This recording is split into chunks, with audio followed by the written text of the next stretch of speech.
Bienvenidos todes, todas y todos a nuestros encuentros de utopías y sueños. Comienza un nuevo episodio para debatir, repensar y compartir lo que nos pasa como sociedad.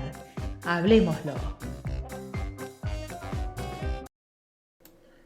Bueno, ya estamos nuevamente haciendo programa. Hoy estoy acompañado por Gustavo, por Luis, dos grandes compañeros que saben mucho de economía y que vamos a hablar de eso. Soberanía política o deuda soberana. ¿Qué tal, Gustavo? ¿Qué tal, Luis? Hola Hola, Marcelo, buenas tardes, buenas tardes. buenas Eh, tardes. Eso de que sabemos de economía, la verdad que no. Pero yo hoy pensaba, a raíz de tu título, mi estimado Marcelo, que este es un tema de actualidad. Es un tema de actualidad y un tema de cotidianeidad, porque creo que es un tema tan de actualidad como de los últimos 200 años. Hablando de deuda soberana, creo que la primer deuda soberana la tomó Bernardino Rivadavia, incluso antes de ser presidente de la Confederación Argentina. Y desde aquel entonces, salvo algunos cortos periodos de nuestra historia, la deuda ha sido un enorme condicionante para quienes les ha tocado gobernar bajo los intereses populares, bajo los intereses de la soberanía nacional. Entonces, ahora sí, volviendo a este 2021, y viendo todo lo que se está discutiendo con el fondo, con los distintos organismos de crédito y demás, yo pensaba, ¿cuál será la finalidad última de prestarle una deuda impagable a un país como Argentina? Cuando quieras puedo esbozar una respuesta, mi querido Luis, Se lo dejo todo para usted, Gustavo. que es simplemente una humilde reflexión o mi análisis sobre esa realidad, porque qué interesante es esto que vos planteás como duda, ¿no? ¿Por qué prestarle a un país como Argentina, ¿no? O sea, la respuesta desde lo racional parecería que es difícil sostenerla, pero hay una racionalidad que tiene que ver con el sistema y con la dominación, con la explotación, con generar y agudizar las relaciones de dependencia con los países como el nuestro, con los países de la región, y desde ahí creo que es tan acertado el título que hoy dio Marcelo a nuestro podcast sobre qué relación hay entre la deuda externa, entre la deuda que bondadosamente nos genera Estados Unidos más sus cómplices internos y la soberanía política y la soberanía como patria, la soberanía política. Con lo cual creo que sin duda el motivo de por qué nos prestan plata es sin duda para mí humilde entender, para fortalecer, para consolidar la relación de dependencia, de sometimiento y de quedarse con las riquezas de nuestra patria, de nuestro país, de la región. Por eso, en diferentes momentos de gobiernos populares, para mí, también desde mi análisis, sin duda, estoy hablando del gobierno de Perón y de Evita, estoy hablando del gobierno de Néstor y estoy hablando del gobierno de Cristina. Lo que se tuvo en claro y lo que se trató de tener en claro es de no tener ese tipo de deuda y mucho menos con el FMI. De ahí, bueno, estamos hoy en una realidad que a mí me genera cierto nivel de confusión o de disociaciones entre las palabras y los hechos, ¿no? Hace muy poco Fernández Alberto, no Fernández Cristina, decía el pago al FMI es un daño incalculable, pero no es nuestro deseo no pagar. Qué difícil ahí también encontrar una respuesta coherente a esa frase. Es un daño incalculable, pero no es nuestro deseo no pagar. ¿Me ¿Cómo, permitís, si lo lleváramos, Gustavo, sí, perdón, me perdón, permitís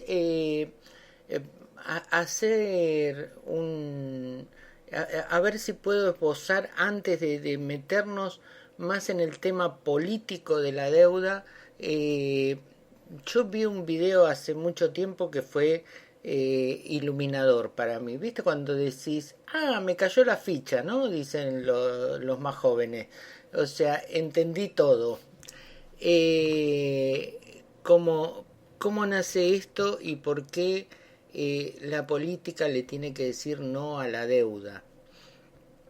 Eh, Así muy rasgos muy grandes, explicar que eh, el, el mundo siempre se manejó por un patrón, ¿no? O sea, en algún momento fue el patrón oro, hoy es el patrón dólar. Entonces, cuando hablamos de dólares, inmediatamente nos remitimos a Estados Unidos. Pero Estados Unidos no es el dueño de los dólares. Es una empresa privada la dueña de los dólares. ¿Sí? Que pertenece a una familia que se llama Rothschild. Entonces, esa familia emite $100 y te los presta. Porque de hecho el país más endeudado del mundo es Estados Unidos. No es ningún otro país. ¿Sí? Entonces, esta familia te presta esos $100 y te dice, me tenés que devolver 110. Pero esos 10 que vos tenés que devolver no fueron fabricados. O sea, no existe. O sea que el negocio de ellos está en que vos no se los puedas devolver. Sí, ese es el verdadero negocio de ellos.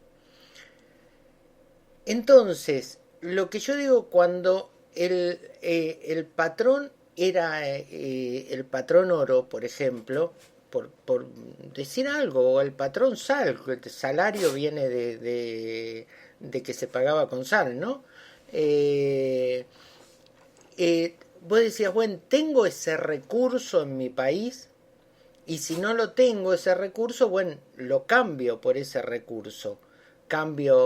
Tengo papas y lo cambio por el sal para tener de reserva.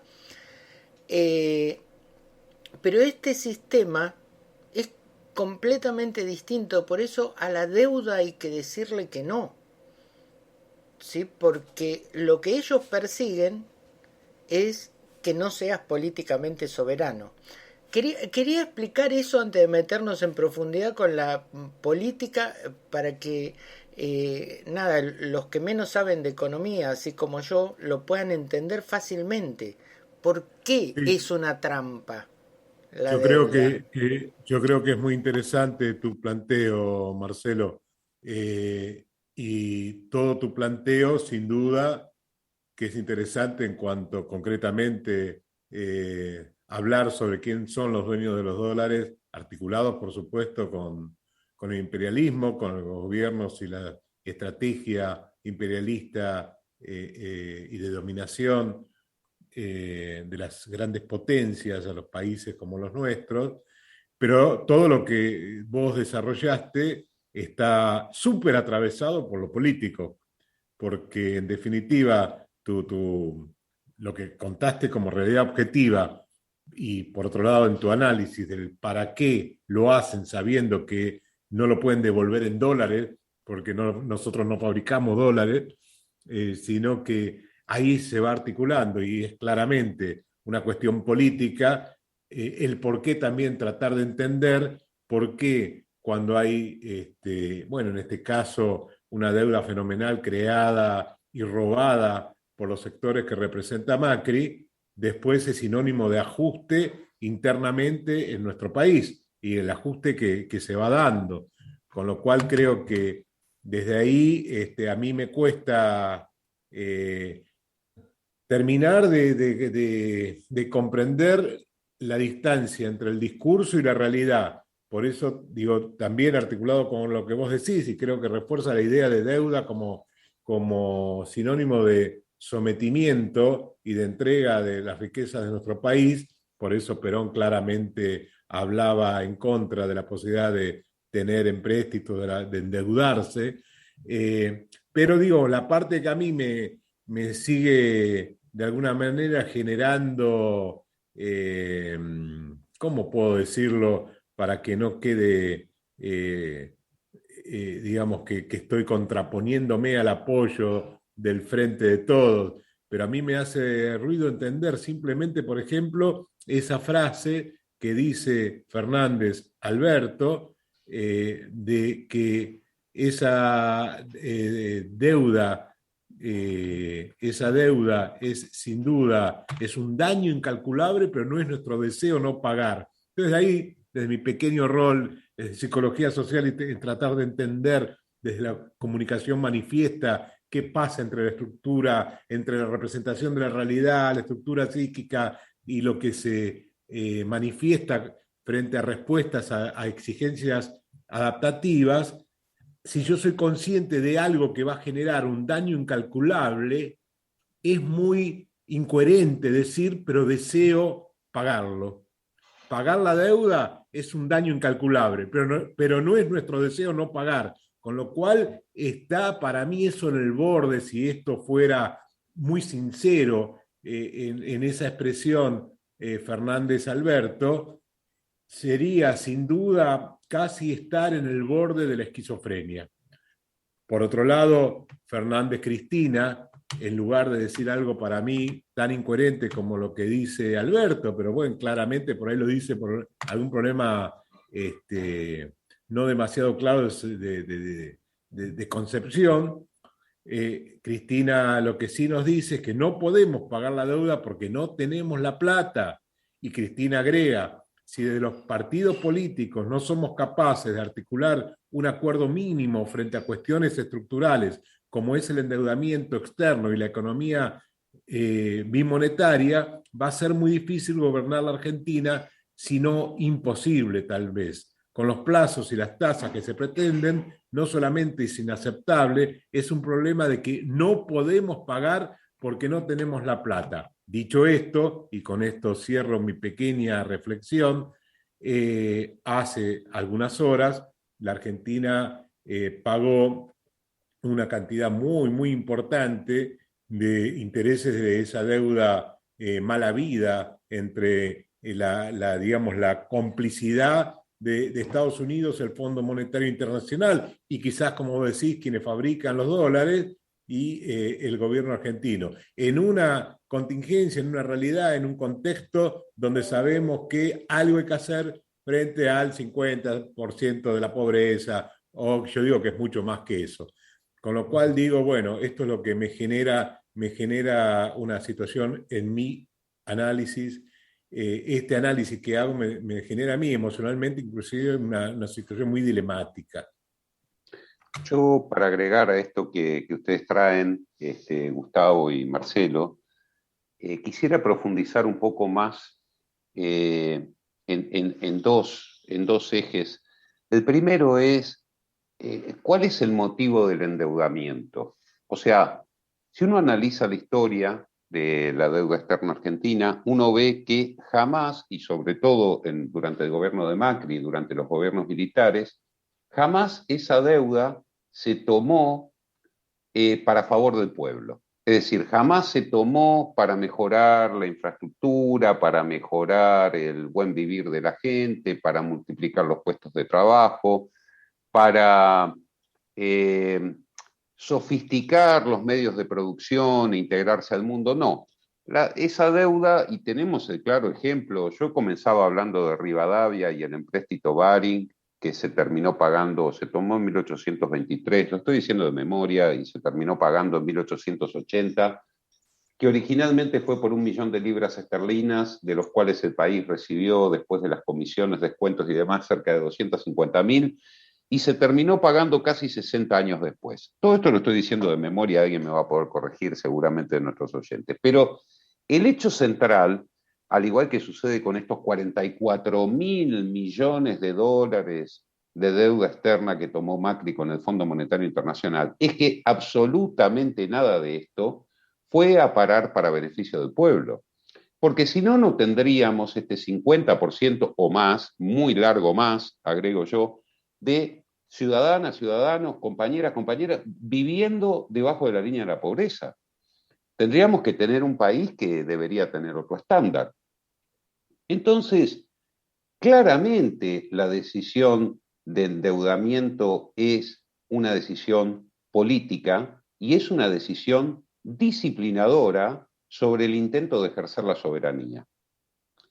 Tenemos los ejemplos de absoluta aniquilación de la industria nacional durante la última dictadura militar con un récord de deuda extraordinario. Todo para precarizar la economía, todo para transnacionalizar la economía. Entonces, yo no puedo dejar de ver que hay solo una cuestión económica o una cuestión técnica. Hay una decisión anterior que es política y la decisión es que aquí se toma deuda sin conocer el destino de esos fondos. Es decir, ¿tomo deuda para qué? Tomo deuda para modernizar mi casa, como hacemos los que somos trabajadores de clase media, media baja. Pero Luis, yo creo que los sectores de poder justamente, y Macri, por ejemplo, en el último periodo, tomó deuda, como vos decís, para mejorar su casa, digamos, para mejorar sus riquezas. La deuda es parte del negocio de la oligarquía y de los sectores dominantes en nuestro país. Para eso toman deuda. No es que no sepan o que lo hagan ingenuamente. Y no casualmente, al poco tiempo de asumir el general Perón el 20 de julio del 46, dijo, llega el momento que por primera vez el país no deberá un solo centavo al capital extranjero y no tomaremos nunca más deuda. Y años después, justamente fue Néstor Kirchner, el 3 de enero de 2006, donde dijo algo muy similar y se terminaba la deuda y no se tomaba deuda extranjera. Con lo cual digo, sí, lo hacen para hacer obras para ellos, para ese poder concentrado que se enriquece y al mismo tiempo para someter a los trabajadores y hacer planes de ajuste, que es lamentablemente lo que vemos que sigue pasando. Pero por eso mismo, Gustavo, yo hago explícito esto que coincido en tu análisis, porque bajo un país endeudado, es decir, bajo un país que no tiene decisión soberana de cómo utilizar su riqueza, a nadie puede sorprender que tengamos los índices de pobreza, desocupación y todo el sufrimiento que atraviesa gran parte de nuestra sociedad. Por eso mismo, en esto que vos traías del general Perón, leía días atrás en algún medio periodístico que, bueno, lo leo para nada más que para ver en qué andan ellos, que hacía una especie de revisionismo histórico y decía que en realidad la decisión de no pertenecer al Fondo Monetario Internacional no fue del general Perón, sino que fue de los Estados Unidos, ¿no? Como bajándole o restándole decisión política a esa fuerte convicción que tenía el general Perón, como la tenía Néstor Kirchner, de que automáticamente que vos estás tomando deuda soberana, estás cediendo una parte de tu soberanía. Entonces, yo digo claramente, en estas elecciones donde se contraponen dos modelos de país, los que pretendemos que se viva mejor, no podemos llegar a ejecutarlo si tenemos parte de la decisión o gran parte de la decisión en manos de potencias extranjeras o organismos de crédito internacionales. Esto es así. ¿Qué redistribución de la riqueza va a haber si cada decisión económica tiene que ser bendecida por los organismos internacionales de crédito? Sí, sí, yo comparto, Luis. El tema es, por eso lo dilemático que yo decía que me genera todo esto, porque, bueno, en las semanas que estamos esperando después de las PASO la corrección al rumbo de lo que nosotros deseamos. De verdad, eso sí lo deseamos, que estemos siendo parte de un gobierno nacional y popular. La foto y la noticia del pago de los intereses de la deuda esta misma semana es lo que me genera tanta incertidumbre, porque no quiero terminar de aceptar lo que en una parte de mí no deja de poder ver, que vamos a seguir en un plan de ajuste. Entonces quisiera entender, me encantaría entender esa idea de el daño incalculable que implica el pago al FMI, articulada con la idea, no es nuestro deseo no pagar, y en esta semana empezamos a pagar. Entonces, es muy difícil poder comprender eso, porque lo que nos están diciendo es que la única posibilidad que tenemos es adaptarnos y aceptar vivir en una realidad atravesada por un daño incalculable. Claro, que es la realidad que nos toca y les toca muchísimo más realmente a millones de compañeras, de compañeros, de ciudadanos y de ciudadanas, porque para ellos es el daño incalculable de no tener una vivienda digna, no tener una infraestructura pública mínima digna, no tener acceso a la salud, la educación y todo aquello que es un derecho.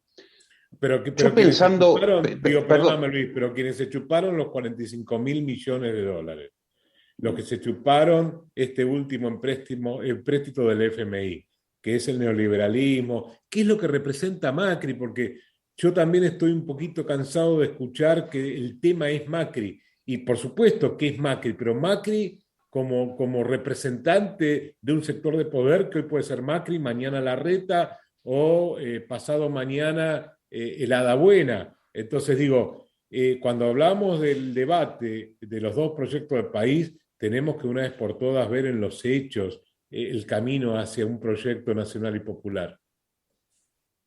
sí, yo coincido contigo, que la derecha tiene esto, ¿no? La posibilidad de sacar del banco de suplentes nuevos candidatos. Yo pensaba en esto que vos traías, leías de la declaración del presidente Alberto Fernández. Yo voy a proponer otra hipótesis que tal vez no es políticamente correcta.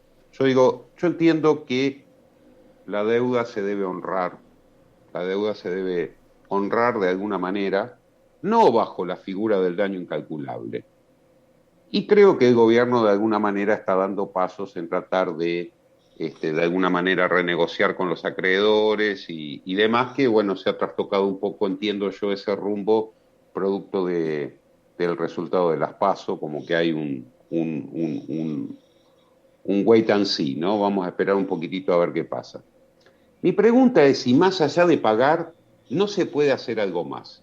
Yo quisiera verdaderamente saber, más allá de que lo puedo suponer, pero quisiera probatoriamente saber, ¿qué pasó con esos 44.000 millones de dólares que tomó Macri y sus secuaces en nombre de la nación argentina? Luis, yo acá quiero contestarte una cosa que me imagino que estás informado, pero que a veces lo disociamos. Hoy en Argentina se acaba de consolidar un régimen completamente monárquico, ¿sí? En la justicia. Hoy vos sabés que de los 5 jueces de la Corte Suprema, se hablaba que la Corte Suprema, para ser, por ejemplo, una Corte Suprema similar a la de España, necesitaría ser de 50 jueces. Zaffaroni llegó a decir que debería haber unos 17, 18 jueces en la Corte Suprema. Hay nada más que 5. De los 5, 2 no estuvieron presentes en la decisión de elegir el presidente. y uno de ellos, de los tres que estuvieron presentes, uno de ellos se votó a sí mismo, con lo cual, o sea, está claro que acá quien está gobernando por es el Poder Judicial o parte del Poder Judicial, para no involucrar a todo el Poder Judicial. Entonces, si el Poder Judicial es el que está gobernando, la verdad se hace muy difícil implementar cualquier política económica, porque inmediatamente te meten una cautelar, no investigan, o sea, quien debería investigar justamente esos atropellos de qué se hizo con esos 44.000 millones de dólares o 45.000 millones de dólares, es el Poder Judicial. Y el Poder Judicial en este momento no está funcionando para eso. Yo creo que teniendo en cuenta, Marcelo, estas cosas, tenemos que poder de alguna manera, profanar algunas ideas aparentemente sagradas, porque hablar de la Corte Suprema, estamos hablando del Poder Judicial, entonces lo que aparece desde la derecha y que defienden esos negociados y esa conducción del proyecto del país del neoliberalismo en manos de la Corte Suprema, entonces los aparentemente republicanos dicen que hay que respetar ese poder y que hay que respetar los poderes de la República. En nombre de la República dicen que lo tenemos que respetar. Y todos vemos y todos sabemos que no son seres respetables desde los intereses de los sectores populares y de los intereses de soberanía de nuestra patria. De la misma manera, creo que la idea que como matriz de aprendizaje nos meten la idea de honrar la deuda. Entonces, ¿cómo vamos a honrar a algo que no es honrable? O sea, no podemos honrar el robo, el despojo, el negociado del neoliberalismo representado por el grupo de Macri y compañía en ese endeudamiento. Entonces, creo que no hay que ni respetar a ese poder judicial con el cual hay que luchar, y como venimos hablando, el poder popular tiene que manifestarse por todos lados en contra de ese poder judicial, en contra de esa Corte Suprema que lo conduce, y también si queremos, digamos, honrar la soberanía de nuestra patria, sería casi absurdo pensar en que no es nuestro deseo no pagarla o que hay que honrar. ¿Honrar qué? ¿A qué? Lo que hay que honrar es a la clase trabajadora, al pueblo, a los que queremos una patria libre, soberana, con justicia social. Lo que hay que honrar es a lo que todos nos abrazamos, lloramos y festejamos en nuestras vidas en los diferentes momentos de ascenso o de llegada a los gobiernos, no al poder, pero sí de gobiernos populares. Entonces basta de honrar lo que no se lo merece y basta de respetar lo que no merece respeto, porque ellos no nos respetan a nosotros los ciudadanos y ciudadanas. Entonces, como es parte de las ideas del sometimiento, de la domesticación, porque es absurdo esa idea del deseo de poder realizar aquello que nos mata, honrar aquello que no merece honra y respetar a 5 fascinerosos que son los que conducen ese poder judicial. A veces es más claro verlo en la perspectiva de la historia, y yo me imagino a nuestros libertadores honrando y respetando la voluntad del rey de España. Entonces, bajo esa consigna, nosotros seguiríamos siendo españoles americanos. Pero, claro, es parte de una misma concepción, es parte de la misma concepción que el expresidente Macri imaginaba la angustia de nuestros libertadores al tener que enfrentarse al poder de la corona española. Pero además, rescatando esto que siempre tiene una dimensión política, que es la que a nosotros nos gusta analizar y charlar y debatir, ayer casualmente el Peroncho, nos decía que una de las razones por las cuales él se siente, él está siendo peronista, es por aquel pedido de perdón que hace Néstor sobre los abusos del terrorismo de Estado. Y yo, hasta este momento, no encuentro ningún ministro de la Corte que, por ejemplo, pida perdón por la acordada que justificó los golpes de Estado en la Argentina. Porque ustedes saben que en aquel respetar las formas, los gobiernos dictatoriales, los gobiernos que han golpeado permanentemente nuestra historia del siglo XX en la Argentina, fueron de alguna manera avalados por una acordada de la Corte Suprema de Justicia, que jamás se revirtió. Entonces, claro, somos democráticos y avalamos el orden democrático mientras todos me den la razón a mí. Y es bueno tomar deuda y es bueno ser acreedor siempre que el acreedor sea yo.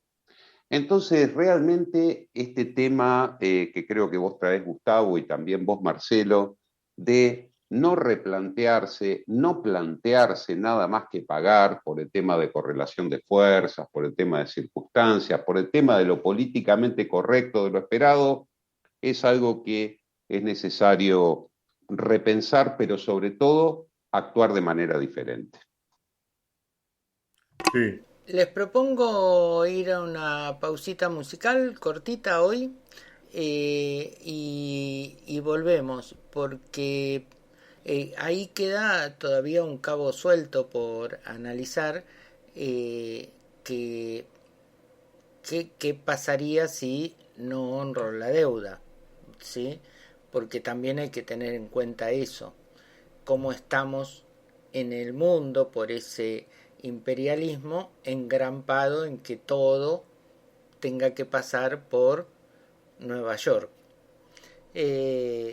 ¿Vamos a la pausa?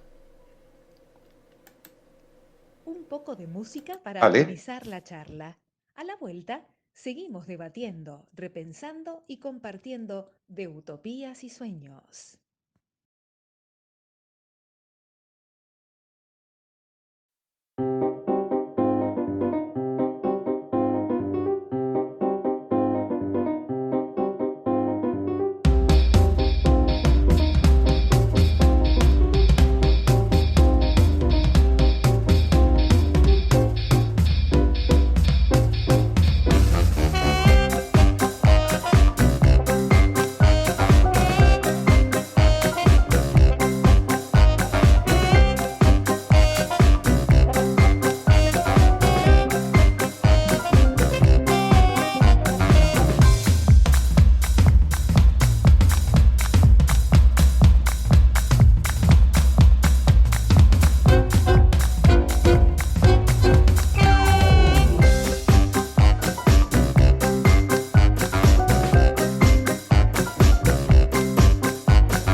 Continuamos debatiendo utopías y sueños. Bueno, ya estamos discutiendo en la pausa también, debatiendo, no discutiendo. Así que seguimos con este tema, porque yo lo que decía era trayéndolo más a la realidad como para que todos podamos entender. ¿qué es lo que pasa? Cuando yo fabrico o extraigo algo del suelo argentino, yo Estado digo, no yo, Marcelo, y lo exporto, estoy obligado a comprarlo en dólares, a venderlo en dólares, perdón. Y esos dólares tienen que ser depositados en Nueva York. Entonces, si yo no cumplo con el Fondo Monetario Internacional, el Fondo Monetario Internacional me puede bloquear esos fondos para cobrarse la deuda. Y así quedamos en un círculo vicioso, ¿no? Virtuoso de, como le llamo yo en criollo, engrampamiento. Quedamos Sí, engrampados. Entonces, ¿qué sí, pero hacemos sí, con eso? sin duda hay ejemplos históricos de que la única salida no es quedarse adentro de ese laberinto, sino que sin duda el poder popular, los gobiernos nacionales y populares, los gobiernos en la región que tuvieron realmente y tienen otro proyecto, no quedan dentro de ese laberinto, ¿no? Sí creo que parte de lo que estamos diciendo y se demostró en la historia, tanto el gobierno de Perón, de Néstor, de Cristina, lucharon contra esa posibilidad de endeudamiento y siempre se trabajó para no tomar ese tipo de empréstitos. Queda muy claro, no hay que profundizar demasiado de cuál es el destino de esos préstamos, como también bien expresaba Luis, de los gobiernos neoliberales, de la dictadura cívico-militar eclesiástica que nosotros tuvimos, donde queda claro, si bien de repente ahí porque las palabras, ¿no? Las palabras a nosotros mismos nos atraviesan palabras que nos roban y tragiversan la realidad, porque el objetivo de la dictadura cívico-militar eclesiástica fue la entrega del país, fue el sometimiento del pueblo, fue el disolver y profundizar la dependencia de nuestro país y claramente no hubo excesos, no hubo abusos, no hubo excesos y como siempre dijimos tantas veces en la calle, no hubo abusos, no hubo excesos, fueron todos asesinos, los milicos del proceso, entonces digo, y mataban, y mataron, y desaparecieron compañeras y compañeros en virtud de esos negocios, porque siempre el objetivo central sigue siendo el negocio. Y ellos no, ellos lo hacen y lo tienen en claro para qué lo hacen. Lo que nosotros tenemos que tratar de tener en claro cuál es la respuesta del gobierno popular hacia eso. No podemos estar pasando por lo que estamos pasando, al mismo tiempo pagar intereses de la deuda, o decir que esto es nuestra propia espada, entonces nos vamos suicidando porque no deseamos no pagarla. Honrar las pelotas, honrar los ovarios, honrar al pueblo, no honrar los negociados de la oligarquía, de las políticas neoliberales y los negocios de ellos. Entonces, si la salida es esa, y bueno, ¿de qué vamos a hablar cuando hablamos de distribución de la riqueza? Si la riqueza no se la estamos entregando al imperialismo, se la estamos entregando a los sectores internos que están de la mano de esos poderes, con lo cual es difícil pensar, y bueno, lo que leí al principio, que Cristina lo dice muy claramente, que en esa realidad, honrando, entre comillas, honrando, y me cuesta pronunciar esa palabra porque como es absurdo hablar de honrar, digamos, pagando esa deuda al FMI, negociando de esta manera como se está negociando con el FMI, va a ser imposible el desarrollo como para querer gobernar desde una concepción de un proyecto nacional y popular a nuestro país. Entonces, digo, creo que esto se va a ir definiendo de alguna manera, se tiene que definir. Vos traías, Gustavo, la salida de este laberinto que sin duda pasa por decisiones políticas soberanas. Se intentó muchas veces durante las épocas de los gobiernos nacionales y populares establecer comercio bilateral que esté por fuera de ese circuito dolarizado que antes mencionaba Marcelo. Nosotros tenemos una gran un enorme potencial de complementariedad entre nuestros países de nuestra América Latina, una América Latina saqueada, ¿no? Una América Latina que, como decía Eduardo Galeano, todos tenemos sangre indígena en nuestra América, algunos en las venas y otros en las manos. Y esa sangre derramada de tantas compañeras y compañeros, y que hasta el día de hoy son gotas de sangre que se derraman por falta de un mejor vivir, producto de estas políticas que condicionan nuestro futuro. Entonces, si yo tuviera que hacer una reflexión final, diría, cada dólar, cada centavo de deuda externa es perder un pedacito de soberanía. Entonces, si usted tiene que votar, si usted tiene que elegir, elija a alguien que no lo va a endeudar. Elija a alguien que va a poder decidir bien, regular o mal, pero que sea él el que decida y no que sea otro grupo de personas que están vaya a saber dónde. Sí, totalmente de acuerdo, Luis. Y creo que lo que está faltando también en esta realidad, en esta relación con el tema de la deuda externa, es mayor claridad de qué están negociando, qué es lo que se negocia, qué es lo que, cuáles son los niveles de acuerdo que están llevando y que nos llevaron a esta semana a pagar esa cantidad de millones esa cantidad de dólares, ya ni sé cuánto es. 1.800 largos 1.800, ¿no? 1.800 largos millones de Cuando al dólares. mismo tiempo, por ahí se dice que hay que resolver lo que pasa internamente y que se escucha la voz del pueblo. Digo, creo que estamos en un lugar donde yo traje la palabra laberinto y estoy seguro que la única forma de salir de un laberinto, ¿saben cuál es? Por arriba, Por arriba. según Por arriba Jauretche. o salir por donde entraste, volver al lugar donde entraste. Y de ese lugar es donde hay que tener, digo, es tan evidente el robo, lo nefasto, lo perverso de esa deuda y de que siguen saliendo y están libres esas personas que se fumaron toda la guita. Y digo, son discusiones que hay que llevar adelante y que sin duda tiene que ser más explícito, yo creo, nuestro gobierno en relación a esto y en relación a qué es lo que se está negociando. Y de lo que se está negociando tiene que haber un gran referéndum popular para decidir qué se hace en esa negociación y hacia dónde se va. No pueden un pequeño grupo decidir la condena para todos nosotros. Porque por un lado dicen, esa deuda nos condena, pero no deseamos no pagarla.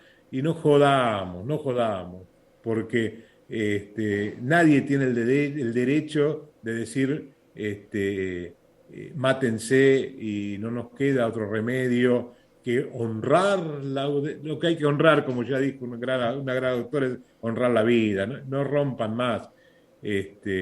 Nada, creo que estoy saliendo de mi pensamiento dilemático y estoy llegando a una síntesis de estas contradicciones y creo que sí, que el camino debería ser otro, debería ser realmente democrático en algo que se nos va la vida en esto. Se nos va nuestra calidad de vida, se va nuestro tiempo, se van nuestras oportunidades y posibilidades. Con lo cual, digo, tendría que haber otra forma de resolver esto. Yo, complementando esto, Gustavo, y por eso comencé haciendo una broma a ustedes y a nuestros oyentes, compañeros, que decía un tema de actualidad que comenzó Rivadavia, ¿no? O sea, Sí. fíjate qué tema de actualidad, creo que ha pasado desde el mercantil de Mariano Moreno hasta acá. Ahora, aún en el derecho civil, aún en la época de los romanos, una deuda que en ningún momento finaliza era asociado a la esclavitud. Es decir, no existe una deuda que sea eterna. Y si nosotros repasamos los últimos 200 años de historia argentina, la deuda está siendo eterna. Porque en este devenir Salvo de unos nación... momentos, Luis, salvo Sí, unos momentos, salvo salvo unos... en el momento de Perón, en el momento de Néstor y en el momento de Cristina, ¿no? Pero así todo fue con grandes condicionamientos, Gustavo. O sea, fueron esfuerzos de nuestros gobiernos en salir de ese endeudamiento, pero sabemos todo lo que le costó. Por ejemplo, a Igual Néstor justamente, le costó lo de los perdón, holdouts. perdón, hablando psicológicamente, ¿no? Ni siquiera en los gobiernos de Perón, de Néstor y de Cristina fuimos libres de la deuda porque ellos tuvieron que hacerse cargo de pagarla, la deuda que contrajeron otros. O sea, Sí, está entonces, bien. Supongamos que eran eh, otras condiciones posibles para hacerlo, pero sí la concepción de no endeudarse, sí la sí, concepción, porque cuando hablan de corrupción, hijos de puta, o hijos de yuta o hijos de lo que mierda sean, cuando hablan de corrupción, no hay nada más corrupto que la entrega del país, no hay nada más corrupto que el sometimiento y el ajuste a los sectores trabajadores. Eso, y no hay nada más corrupto que esa concentración que logran también a través de estos negocios que hacen con el endeudamiento en dólares. No hay nada más corrupto que todo esto. Con lo cual digo, por lo menos esos presidentes que mencionamos, Perón, Néstor, Cristina, más allá de que es cierto que pudieron lograr pagar, pero lo que fundamentalmente pudieron lograr desde el lugar que, bueno, de esa decisión de pagarla, pero lo que tenían y tuvieron y tiene Cristina también muy claro, que el camino no debe ser ese, que el camino no debe ser llamar al FMI o a quienes sea para que nos den dólares, ¿no? Esa es la diferencia. sí, yo estoy de acuerdo con vos, con Luis, con lo que dicen. Yo lo que a lo que me refería más que nada es que durante los 200 años de historia argentina siempre estuvimos con esa Sí, espada de sí. Damocles de la deuda, ya sean los gobiernos que la pagaron y que tenían claro que no tenían que volver a contraerla, como en los gobiernos que las contrajeron. Por Eh, eso, digo, hay una respuesta, como dice Cristina, señores, internamente tratemos de tener acuerdos y el discurso es no tenemos plata, no podemos pagarla. Volvamos a discutirlo, no sé, dentro de algunos años, pero hoy no tendría que salir ni un solo dólar para pagar el robo que hizo un sector de nuestra sociedad representado por el neoliberalismo, representado por el gobierno anterior. y mientras tanto, jueces que realmente honren su profesión e investiguen Ujú. el tema de ese endeudamiento feroz para pagar una campaña política que al final terminaron perdiéndola. Pero por suerte, porque si no, no sé dónde estaríamos ahora, ¿no? Ujú.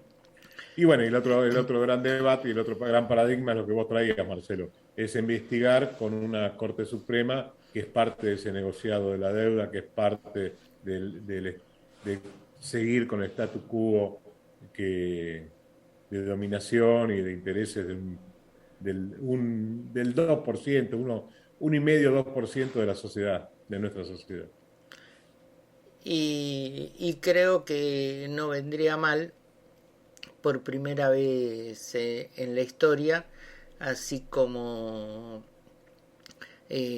a los privados hay muchos países que le hacen blanqueos de sus deudas, que haya un barajar y dar de nuevo.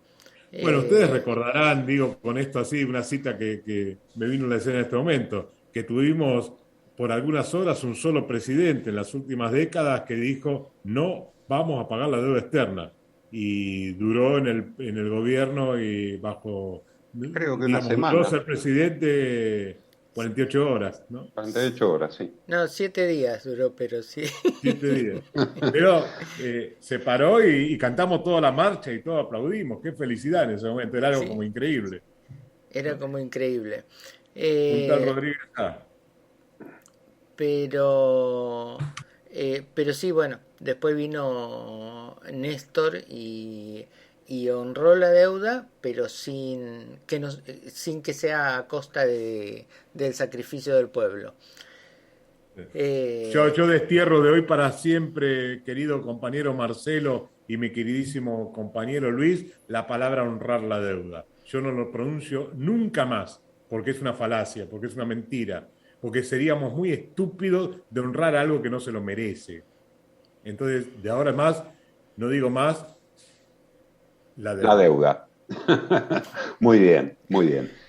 Bueno, creo que ha estado interesante y hemos puesto en común nuestra mirada. Sí, es medio un bajón, pero bueno, creo que la lucha debe darse para por lo menos tener en claro y seguir teniendo expectativas concretas hacia dónde tenemos que ir. Y en eso creo que yo me sigo identificando con la frase sobre este tema que dio Cristina: no podemos pagar algo, no tenemos la plata, listo, punto. Pido unidad y dentro de los políticos para este acuerdo de que no te puedo pagar, no tengo plata. Sí, lo que dijo Y al Néstor. mismo tiempo, como bien dice Marcelo, investigar, enjuiciar y que paguen los que tienen que pagar, que paguen de una vez por todas, y que honren digo, ellos, no nosotros, digamos. Su deuda. Y ahí sí, entonces vamos a estar felices. Compañeros, gracias por acompañarme. Nos volvemos a encontrar ahora sí el martes a las 19 horas. El martes tenemos invitados. El martes viene, ya les digo, Diego Durán de la agrupación Atahualpa. Un lindo tema para preguntarle a Diego Durán qué piensa de la deuda, ¿no? El que está al frente de una parte de una organización social, cómo ve la sociedad el tema de la deuda. Espero, para que no me saque de mis casillas, que su primera palabra no sea, bueno, debemos honrarla. ¿Me dejan terminar con esto, por favor? Sí, entre las medidas que nosotros desde nuestra humildad militante le pedimos de claridad a nuestro gobierno, resulta inconcebible que la compañera Milagro Sala continúe injustamente detenida en un gobierno nacional y popular. Completamente de acuerdo. Gracias. Totalmente de acuerdo. Gracias. Recordarlo, Luis. Gracias, Luis. Bueno, nos volvemos a encontrar el martes entonces, ojalá con Milagro Sala en libertad y todos los presos políticos, porque en Jujuy ayer nos contaba el Peroncho, quedan 11 presos políticos más, además de Milagro Sala. Y uno se puede seguir llamando peronista diciendo libertad inmediata a Milagro Sala y no al pago de la deuda externa. Yo creo que... Y lo digo desde el peronismo, no lo digo desde otra posición. Yo creo que que lo próximo que hay que hacer es eso, comenzar a manifestar lo que realmente queremos los peronistas, manifestarnos en la calle y mostrarle al presidente que nosotros lo apoyamos en la medida que él tome las decisiones correctas que tiene que tomar. Así es. Gracias. Buen fin de semana, compañeros. Igualmente, hasta el martes. Gracias, Marcelo. Gracias, Luis. Gracias. Chao.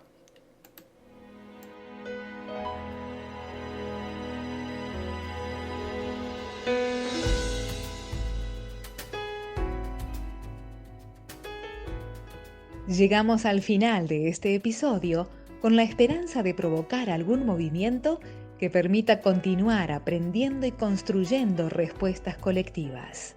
Mañana, hablemoslo en un nuevo episodio.